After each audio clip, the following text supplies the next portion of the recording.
This is a daughter podcast where dads come to talk, think, and thrive with your hosts, Oscar and Blandon. Our mission is to cultivate a community of strong, mindful, and present fathers.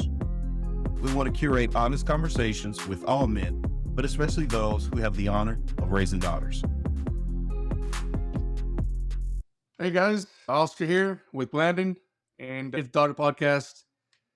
Getting into some other topics today, one in particular that is dear to my heart, and I know a lot of folks, at least in the military, but it's not just us in the military that get into this topic, and that is dad guilt. What we're having to do for our families to provide that many times takes us away from our families and figuring out how we handle that.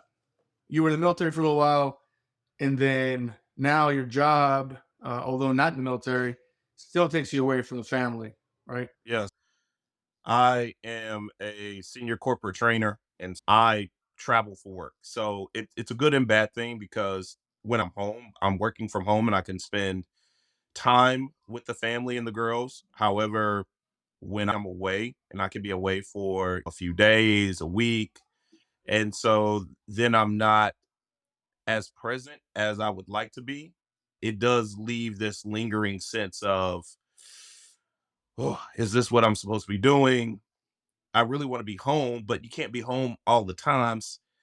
It in an ideal space and place, I would be able to see the girls every single day, do the things that I would love to do with them, and also make a ton of money to provide for them and what we have going on. And For sure. so it leaves me feeling bad, just to be honest. Like when I'm away and I'm traveling and I'm staying in a hotel and then I'm FaceTiming the girls and they're like, Daddy, we want you. We want you to be here. We miss you. Like that weighs on you mentally, spiritually, emotionally as a dad. That really gets to you, especially when you are so used to being around your kids all the time. As fathers, though, I think a lot of times culturally, you are expected to do certain things, right? And not, Right. and just again, culturally looking at historically, the father goes to work, does the thing, and that's just the role that we take.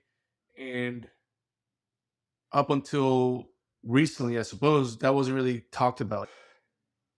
I go away a lot as well, and we'll discuss that a little bit. But if my wife is away from the kids for a little while, she doesn't like it. She's vocal about it. And then every so often we'll get in conversation. She'll be like, "Oh, you get to go away and chill." I'm like, "Wait a minute. It's like, don't get me wrong. Right. Yes, do I not have the stress of the normal life at that very moment? Sure. Being in a hotel room, just like you mentioned, it's quiet. It's not this constant grab for attention from all the kids and all these different things. Got it. But it's almost, at least for me, it's weird to have that quiet sometimes, Yeah. right? Because you miss sometimes even just the annoyance of the noise, Yeah. right? Yeah. The annoyance, the presence. And I've gotten very comfortable being by myself as far as comfortable with me. And some people don't like that, but not when it comes to the family. Like when I know Yeah. out and about doing something and I see something, I instantly think, oh, they'd like that. I feel the same way. Yeah. Yeah, and the feeling's always there, right? And I've gone to some cool places, and then I find myself not doing anything outside of work, right? Yeah. Absolutely. And Yeah. Very and same. then The very same feeling. Because yeah, it's almost like my feeling is it's almost like I'm cheating on them, right? Like I'm cheating them out of this experience. And I tell my wife all the time, and she's enjoy right, yourself. And I'm like, no, I can't enjoy myself. I can't go to all the random spots or right, coffee houses or these fun places without you right, guys. How can I do that without you? right, right. So I like you, I just end up sitting in the hotel. But I just think it's not every dad is the same. And I think this is the point of the podcast. Like we're all different. We all have different feelings about certain things. Like I really get my battery recharged from being around people. Mm, Like I really get energy from being around my kids. they, even though they're like on 10 all the time, I like being around people. I like being in social environments and I like getting up and going. So when it's me by myself, even though I'm comfortable with me, I, I'm like, okay, I now I'll just do nothing because I don't have Right. somebody to do it with. I had a family so we could do things together, not for Right. me to have great experiences by myself. Yeah. It's funny you say that. I'm the opposite. I Yeah. recharge. I recharge in silence. I wouldn't say silence. I recharge alone. Yeah. And primarily, I work. My workout is my recharge. Believe it or not, right? So like I Yeah. can just hit it and be in my own head and go through processes in my brain that I'm thinking about. So when we talk about people, like I get my social meter tapped out really quickly, and then I have to not be social. But when it comes to the girls, it's different because Yeah. being around them, they're not tapping out my social meter, Yeah. right? Yeah. So if I come home to them, uh, I feel good. Yeah. Like Yeah. I'm just being me. Now again, there is times work is stressed and or something's going on where there's too much noise. Yeah. Um, but that's where that workout comes in. I can just go and focus on that and get all the noise out of my head, if you will. I think it's also, and some people probably disagree with this, but I think it's healthy to express your annoyance with them. I think it's healthy because then you're not holding any resentment back toward your children or toward your spouse or this, that, and like it's healthy to be able to vocalize it. And I think it's mature to understand your emotions. They don't just see a dad that is just either angry or Mm. silent. They see a dad who expresses the full range of emotions. And now they're understanding if daddy is not pleased or if I'm really excited about something. They understand I'm proud of them in moments. They understand that I want them to work harder in other moments. And they still come to me and they're still running up to me and they're like, I want to be with you. I want to spend time with you. Right. But it allows for me to be open with them. It's not like I break down in silence in a closet, which I can respect. Some people don't want to show all of those emotions around your children. But I think for me growing up, being able to see my mom be emotive and have have her different moments, it humanized her to me.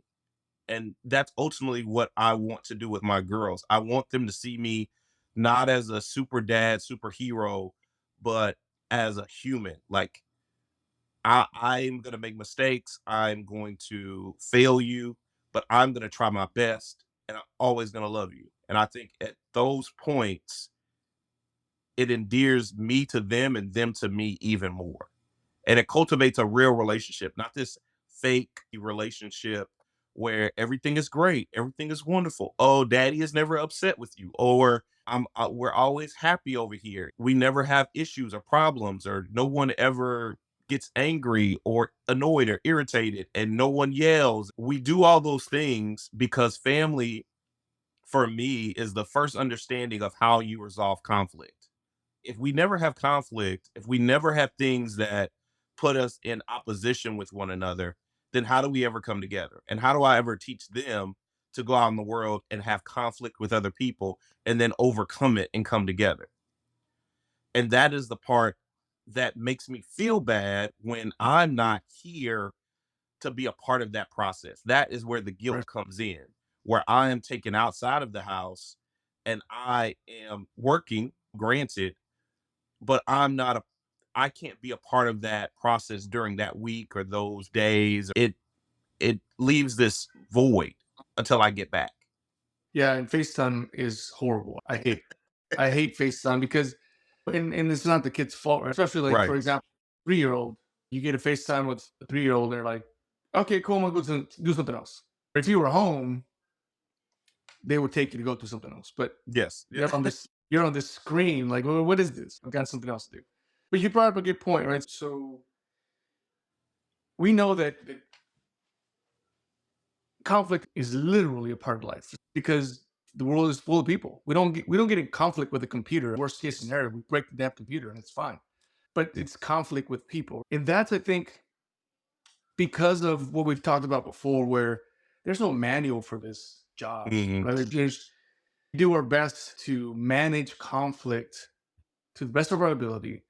And in at least for me, as growing up as a father, growing up with my first child, Yeah. that conflict was a big has been a big source of guilt as to I may have said something, or more importantly, I may have said something in a certain manner that could have been said better. And for me, I try to write stuff down at night, things that are either bothering me or that I feel like I could have done better. And it's almost exclusively how I talk to my children. Yeah. Right. And I'm talking about even when I'm gone, which is like a double guilt. I'm so hotel room and and because of the silence makes those things very loud to me. The other day, I said this one thing. I bet she's still thinking about that. Odds are the child's not even thinking about that because they live Yeah. in the moment. They're pretty awesome, right? But my brain, I'm like, I'm thinking about that. Like, how could I have done that better? Like, why did I say this, or why did I get after her about something that have not been important? I saw a clip that really struck a nerve. I'm going to paraphrase here, but he was talking about getting after his children for not turning off the lights. Mhm. Mhm. Now, Dr. Atia, I'm assuming, this is obvious, just an assumption, is doing pretty well for himself. But he said in the clip, he said, am I getting after them really because of the money that they're spending on leaving the lights on? In general, that big of a change if I leave the light on in one room all day as opposed to turning it off? Is it really that big a change? Or is this a replacement for something else that is bothering you about your kid? Yeah. Right? Yeah. And that really struck a nerve because I'm like, man, that's so true. Realistically, how hard is it for me to walk by the room, turn off the light, and not say a word? It's not Right. really that like ultimately not that hard, right? Am I really teaching my children big things by me getting after them every single time? There's times where I'll be like, come turn off the light. I'm right there. I could Yeah. do it. But I'm Yeah. like getting after and getting after. And so it made me really think like, how often am I getting after my children about things that I won't call them not important. We try to teach lessons wherever we can, but they may be minuscule in the bigger scheme of things, right? Yeah. Yeah. And what it made me think is something that I picked up talking about leadership, but I started to name it dad capital. Like Mhm. the capital as a father, the capital I've put in their little bank. Am I wasting that money, that capital, by getting after them with this stupid stuff, right? Every single time, am I wasting that capital? At the end of the day, did I waste that day's allotment of because I got after them for some silly? And I'm gonna tell you right now that the crazy thing is, I think I wasted more with my oldest than with the other two.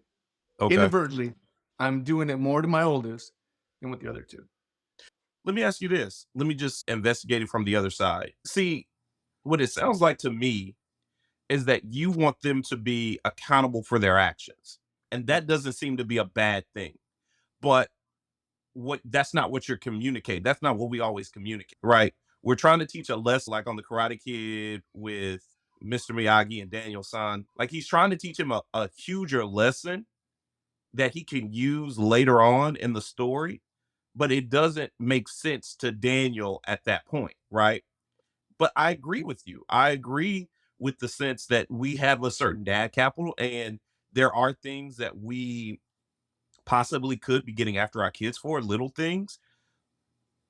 But then I also think I need to teach the lessons that will serve you later on in life in the smaller things, like being accountable for your actions. If you turn on the light, be the one to be able to turn off the light or have an understanding or the humility to say, please forgive me for not turning off this light. I know this is a rule that we have set up, but there needs to be a level of communication about expectation set Yeah. from us in a household that our children are able to follow up with. And I get what you're saying, but I just want to wrestle with that. I guess I want to wrestle with, should I feel guilty about holding my children accountable, or should I feel guilty about micromanaging them and not allowing them to come back to it? Because maybe they would have came back to it. Maybe they would have came back and turned off the light. I just saw the light on, didn't give them a chance, really.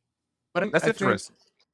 I think it's not the lesson that at least for me, it's not the lesson I struggle with, and I don't think the lesson takes away from capital. Yeah. Um, I think there's two things. One, it is the way that we relay that lesson, right? So, Mm, meaning like getting after them, and by getting after them, is am I nagging my kid, right? In my tone, in my volume, like all the things that I'm doing when I say those things, because I'm probably annoyed at it, yeah. right? So am I using that annoyance to nag, which in my opinion, I mean, in my opinion, it takes away that capital. I mean, think about it at work, right? If your boss is constantly getting after you, they're losing that. Like by the end of the day, you're tapped out. You're like, all right, oh, dude, I'm micromanaging enough. Get off my back. You've had them. I've had them. Like, it's a real thing. Right. You take away the autonomy. The autonomy is something that we as humans want. And the kid, For sure. But so it's not the lesson. I don't know about giving my 4-year-old that much autonomy though. You know what I'm saying? And No, I'm just gonna push back because you don't know anything. You know what right. you know what I'm telling you. You know what I'm teaching you. So yeah, it may be different with your 12-year-old. She's lived a little longer life. She's had the lessons under her belt. Now it's time for her to show and prove. But I'm not giving my 4-year-old that much Yes. autonomy in the No, no, household. no. Yeah. But I guess what I'm saying is, do I say, even to the 4-year-old, think about this. Do I say, hey, baby, can you come over here and turn off the site for me because you turned it on and we want to make sure to turn off lights when we leave? Yeah, that's Or, good. and this is literally 4 or 12, like to me, right? Yeah. My tone. Or am I saying, dang it, kid, come over here, turn off this dang light because I turn it off every single day, right? So there's a huge difference in that. And we laugh about it because we know that we're there. But how are they perceiving it? And is taking the dad capital out a lot faster, right? Right. Am I withdrawing more capital by doing that? That at the end of the day, we have a harder time at night because they're tapped out and I'm annoyed. Yeah. Whereas if I'm being a little more stoic, controlling my emotions, trying to be as kind as I want them to be about these things, maybe I didn't waste that capital. Maybe that the night is a lot better, right? Yeah. And I say that because there's days where my 12-year-old, and this is where that presence comes in, where maybe I just didn't notice these things, right? There's days where my 12-year-old, because we have more conversations, and actually this happened with my 8-year-old. She was 7 when she did it one time. She's had a really good day today. We didn't argue today, or we didn't. And I'm like, holy crap! I didn't really pay attention to that because we pay attention to the bad days. Yeah. Yeah. I know almost exclusively at the end of the day when I've had a bad day as a dad. Yeah. Like I feel it, I sense it in my children. I know it. And those days bring up a lot of dad guilt because odds are most of that bad day that I've had as a dad is on me. Like, right? Like being Yeah. more sensitive to something or not taking care of myself. That's one thing that we'll talk about, right? If you're not taking care of yourself, it'll come across Yeah. towards your children, right? Yeah. So there's days where she'll say that. And then there's other days where she'll be like, I can sense the tension at the end of the night. And we're not like arguing or fighting or anything, but then she'll mention, you seem in a bad mood today. That sucks because I'm like, dang, like that means that she went all day or I went at her all day somehow and she felt that all day. What about it? Enough to hold on to it to then tell me at the end of the night. And she'll say it almost crying because she doesn't want to hurt my feelings. Yeah. Or I'm like, this is one thing that I've stressed to both of my older daughters. Like my feelings and my reactions are not your responsibility. Like Right. zero responsibility about my human things. Period. And try to stress that, but it reminds me that they take all that stuff in. Yes. We're under the microscope with our kids Yeah. more than we ever like to even think about. They're watching, they're listening, Yes. and what's crazy is that they're noticing, right? They notice your facial expressions, they notice your change in tone, they notice when you put something down differently on the counter. It's really odd to be under that kind of microscope, but they notice it. Yeah. And but I think that's the point that we're making, right? Or at least the point that I want to make is that is allowing for someone to have emotions, but then come back. I think the lesson is coming back. And then if you notice that about yourself, seeking forgiveness from your children and being able to teach Right. that lesson, or being able to Right. say, hey, we're going to move on and we're going to shift gears. And this is how we move on after we've had a rough or bad interaction with each other. This is how we move on. Don't Right. internalize it or help them try not to. We don't really have control over that, because I guarantee if we become like robots, that's not helping them either, because they're Right. going to be hit, like you said, they're going to be punched in the face in the real world somewhere, and somebody is not going to have a robotic reaction to them. And they're going to think that no one should ever had any issues with them. You have conflict, you learn how to resolve it, and then you move on, and then you work through whatever other obstacles come your way. And I think those are the bigger lessons to help Right. them in life. I get what you're saying, because that sense of dad guilt, it's man, I could have done this better. I could have shown more grace in this moment. I could have been kinder. I could have been all of these things, but you didn't. And that's when reality hits you in the face. I didn't. Next time, let me try to prove myself a little better. And I think that's when I put myself in the shoes of my kids. When it's, man, I messed up and I could have did better. And but who's extending me grace at that point? Should I Right. extend myself grace? Should my wife extend me grace? Should the kids extend me grace for not being perfect, the best at that moment? Yeah, I think so, because of the dad capital that has been built up over time, Oh yeah, and the core absolutely. values that I have as a person, as a dad, as a man, as a husband, as a Christian. Like, this is where I'm ranking myself. Right. So yeah, it does suck, but I think it's necessary. That's what I'm saying. I think the suck is necessary, basically. Yeah, it's been a mantra of life for many people, like embracing that suck, different in different environments. Yeah, But the thing that we started off with is that guilt that we get as fathers, and I think if you're present, I want to believe that if you're present enough, you're gonna have that feeling because yeah, you're internalizing those things, right? I just recently started writing. That's really helped me to name that guilt. But I'll start writing things and I'm like, oh man, I didn't go apologize for this. What example did I give by not doing that? And then it tends to grow if I'm out of the house, right? So now yeah, I'm out of the house and you're right. Facebook comes on and they want you to be there. They can't understand why you're not there. And I've done this before and it's starting to bother me, but I've done it where I'm like, hey, do you guys like your toys? Do you like the food you have? Then that's why I have to be out here, right? Which is that's lame because now it feels like I'm blaming them for me having to be out there, right? I'm like, you have to eat yeah, and you like toys. So because of you doing that, I gotta be gone. yeah, Which is not yeah. I'm definitely guilty of that. I think most dads are guilty of that, because you need some kind of justification, right? You can't. right. You're like, I need to put this in perspective to them. So toys, dresses, gifts, food, house. Like, Right. this does not just appear out of nowhere. But yeah, we probably don't frame it the right way for them. No, that's definitely I've caught myself framing it. Like I said, the conversation is over. I'm like, did I just blame my children for me having to work or for me silly? Because as Christians, we're told that we're made to work. You're not gonna sit Yeah, be a yeah, sloth, right? yeah.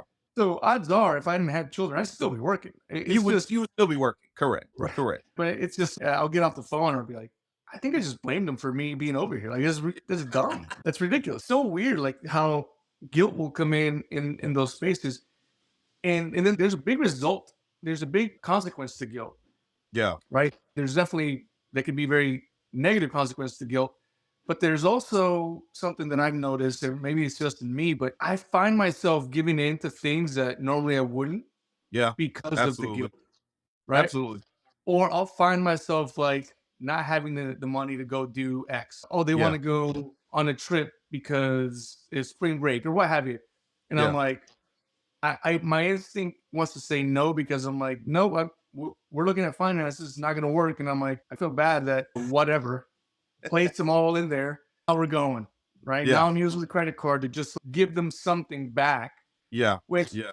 which feels dirty sometimes after the afterthought, which is in my attempting to rid myself of guilt Yeah. this way, as opposed to just facing it. Or sometimes, be honest with you, should I just chew on that guilt? Because maybe I do deserve that. I find myself chewing on some of the guilt during a workout. I could just be there and Yeah. realize like things. But then other times I find that I'll catch myself doing certain things that are probably not prudent to our financial Yeah. success, because I'm like, oh yeah, I'm gonna go do this for the girls, and it's gonna hurt a little bit, but we're doing it. Or like when birthdays come around, dude, I'm like, all right, we're gonna keep it simple. Nope, I'm spending a bunch of money because I don't want to say no, because at a bare minimum, this is their day. This is I need them to know that I'm happy that they're here, that I want them to be here. But it just, again, in this material world that we live in, I'm like, that's not the lesson I want to give my children. Oh. I love him. Here's all this stuff You but were trying to buy affection when we're missing, and it's you cannot buy the affection. We cannot overcompensate. And I definitely see that. And I felt that guilt and that tinge of, okay, maybe I should do this, maybe I should do this, maybe I should overcompensate for not being here. And it's no, I can't overcompensate for it because I wasn't there. And me giving a bunch of different things is not going to replace my presence. And I don't want to, like you said, I don't want to have that dirty feeling. I don't want to have this exchange for guilt for money and right. like money for love and all these things equaling each other. But it is a tough road to go forward in guilt and allowing it to consume you. So this is my question for you. Why are we not talking about that? Like, why are we talking? I know why we're talking about it, but the dad homies that we do have, like when you ask everybody, everybody's fine. Everybody's We're fine. all fine. We're We're all all fine. just We're all fine. Our days are good. Not much is going on, and you know something is going on. So why don't we talk about it? Why don't we? Why when I was googling dad guilt, you can't find anything on it? I think you did find something. You just shut up and continue to do what you're doing. Right? You think about that, because I'm not gonna go and constantly be complaining about my dad guilt to my wife Okay. Yeah. for several reasons. No, my wife and I have a great relationship where I can there's times where I need to sit down with her and I just need to offload some things, some thoughts, something. And we do this a lot. But I and this may be wrong or right, and some people may not agree with this, but I want to hold the position of the provider and the position of the strong person in the house, almost to a fault. That allows me to then justify being fine. Does that make Mm, sense? Like, how's it going? It's going good, because this is just what we do. You've known me for a long time. I'm not yeah. the sappy, like, emotional dude. And Right. so, no, I'm not going to go and start to spill my information out to anybody. One, particularly because I'm a very private person, Yeah. but two, because call it my upbringing, call it my culture, whatever you want to call it. I believe that for me, I want to be that strong person. Like, Right. I can probably count on one hand, maybe half a hand, ever the times that my wife has seen me cry, Yeah.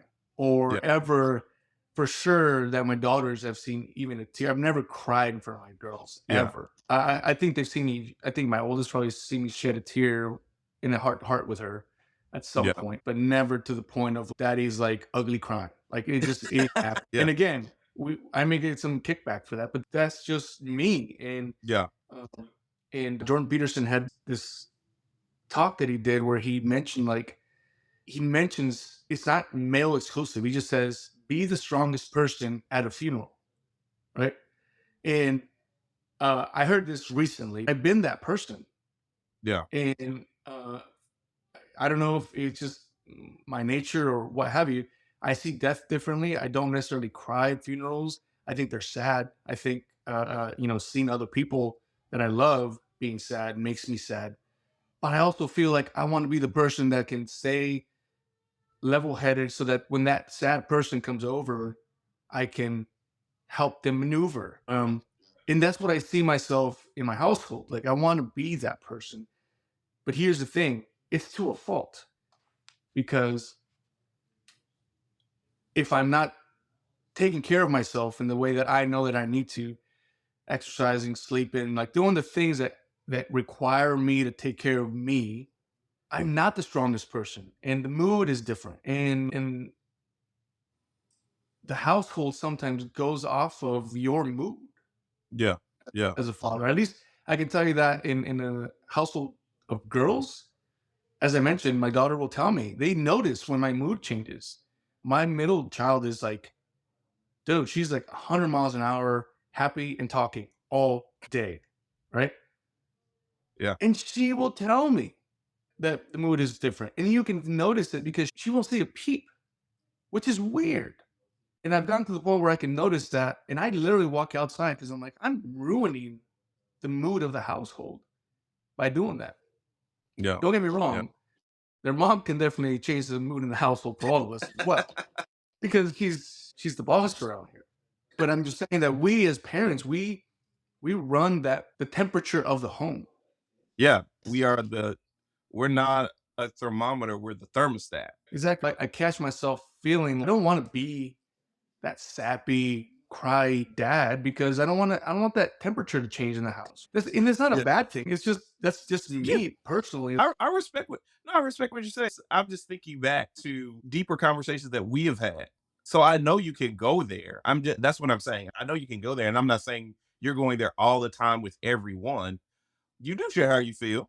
And I think my biggest thing is that I share how I feel when I feel safe to do. And I like to be the dad that can come down to their level. And I do, if my girls are feeling bad, I do want to comfort them. They have seen me cry, but it comes more from a place of I want to be in this mood with you. Yeah, I want to also stand strong at times, but I also want you to know that I can sympathize or empathize with how you're feeling in this moment. In this moment, I don't want you to feel alone in your own sadness or your Right. own distress. That there is someone who also can relate to you in this moment. And that's what I take from it. Yeah. So I think, you know, I understand your position. I just come from a different part of that position. But yeah, I get it. You don't and I'm the same way. I don't if I can't change something immediately, you're not gonna hear me talk about it. You're not gonna hear me complain about it. It'll be in my head. I'll think about the problem and then automatically trying to make a solution for it, which isn't always great. But I don't always vocalize the stressors of my day if I can't immediately change it because then I feel like that's whining and complaining. But if someone who you trust and who you love, you care about, they ask you how your day is going, there should be a sense of honesty with that. And I think sometimes we're dishonest with ourselves, so we're dishonest with others Yeah. about how we're feeling. And we're not always fine, you know. And if somebody on the street asks me how I'm doing, I guess I could be honest with them, but I'm more inclined to be fully open and vulnerable if somebody gave me a call and like, "Hey, how's your day going?" And I'm like, "Man, I'm away and I really miss my family right now." I'll do that. Right. I'll do that. Do that. I just don't. I find myself just doing the, yeah, I'm good. What do you Yeah, need? I'm good. Yeah, again, it's to a fault. I think I've been able to internalize enough that there's times where I'll have to just talk to my wife and Yeah. let her know some of my thoughts. But for the most part, try to show empathy, try to show sympathy at their level as much as I can. Sometimes I'll just sit there and I'll just let them cry. It's Yeah, just a yeah. thing. I just they won't see me do that. Yeah. Um, but again, but it's interesting that emotionally, that guilt has gotten me more than most any other thing in my life. Thinking about having said something to my daughters or having, I don't know, shown or given perception of not caring or annoyance or these things that just start stacking up. That's been a big factor. in my life. And then the other one is being gone. I mentioned before, like my oldest, I was gone for about a year of her life. Yeah. So I left, I had deployment one time I left when she was, gosh, she was 1.5 ish, missed her second birthday, came back after 2 months after her second birthday. And that was just an actual deployment. The other times I was gone, it was just a week here, week there, month here, month there, just Yeah. constantly out and about. And again, I convinced myself like this is how I pay the bills right now. This is what's got to be done. But man, the guilt to that, especially now, as I mentioned before, having been more present with my middle, definitely my youngest since she was a COVID timeframe baby, right? Like I think back, I'm like, man, I did not give my first one this much time. And man, time is like literally invaluable. Like, it's just Yeah. something we no longer get back. It's gone. It's And priceless. so that guilt definitely drives through, and it's been a part of decision making we see in the military. I remember when I was at my deployment, I was looking for jobs because I'm like, I gotta be home, dude. Like I Yeah. can't be, it didn't work out at the time. And my dad responsibility of the jobs aren't out there that are gonna pay what I get paid right now. Let's just keep on going kind of thing. But Yeah. it's definitely a factor in decision making. Man, that guilt is real, dude. Yeah. And now my job now is schedule. I make a schedule. It requires me to schedule being gone, Yeah. which now feels like I'm choosing to be gone, even though it's part of the job. Yeah. Feels like I'm choosing this week to be gone because that's I was able to move the schedule, but that's still my choice to be doing this. And it drives decisions all over the place for me. And I used to think it was just the job that drives the decisions, but now it feels like the guilt will drive decisions. Oh, do I bunch a bunch of them up so that I can just be gone like 3 weeks and then not be gone for a long time? Do I spread them out? Do I? And it's all based on how much I'm missing. The girls recital on something. My daughter's band thing, like something. I'm constantly basing off of where I'm picking and choosing what guilt I'm gonna carry for that month, There it right? is. Like, There it is. right? That's what I was thinking. We get to pick and choose the guilt that we carry. Yeah, I think that is the most difficult thing. It's the most profound thing that we have is the ability to carry different weights. What weight do I want to carry today? Because, and I'll say something else that I'll probably get a lot of flack for. I feel multitasking is a myth for me. There's no way that you're doing a bunch of different things and paying the equal amount of attention to all of them. Not all these things are getting the same amount of attention. Something is falling, right? And so you either choose, okay, right now, I'm going to have to be in work mode and I'm going to have to not give my family and my girls this attention right now. That's just what it is. And I have to choose that. And now I have to choose, hey, work is not a priority right now. I'm spending time with my family and I'm here with my girls. And that is, I'm choosing that now because, yeah, I could be working. I could be getting some professional development. And I could be moving myself further to career goals and paths that could open up other doors. But no, right now is family time. So no, I think that's an amazing point that we choose the guilt that we carry. yep, yep. It's definitely a. It feels like a choice, right? It feels like it. Unless you're independently wealthy and can just sit at home and somehow make money, it feels like a choice. And it's weird because that choice, in the if you pull back and detach from that situation, you're choosing time over money, time with your family over money, Yeah, yeah, right? yeah. In the bigger scheme of things, like it's necessary. It's a necessary evil. We got it. But that is the choice, right? Do I go and do this because it pays me money, or do I go and do this because it pays me happiness, Hmm. right? Which one am I doing? And it's super weird because I've come to realize like money just buys you time, but you have to give your time to get the money. Hmm. So it's a double edged sword, right? So it's just a weird thing, man. That guilt will drive a lot of different things that I do in my life. If I don't get up early and work out, I may miss the workout in the day because the guilt alone will not allow me to do a workout after work. Yeah. Even though I know, at least for me, for Oscar, I need a workout. I need Yeah. that's my physical, emotional, mental outlet to just give my body something it needs. Right? I've been working out my entire life, so in Yeah. one way or another. Yeah. But that guilt will literally, it feels like a person. That guilt will tell me, you're not working out right now. If you do, I'm gonna hurt you. I just got off of work. Now I'm taking another hour and a half to do this thing that I know is good for me. Yeah. Uh, I'm probably a better person and father after a workout, but my lazy ass didn't get up in the morning to knock it out while they were sleeping.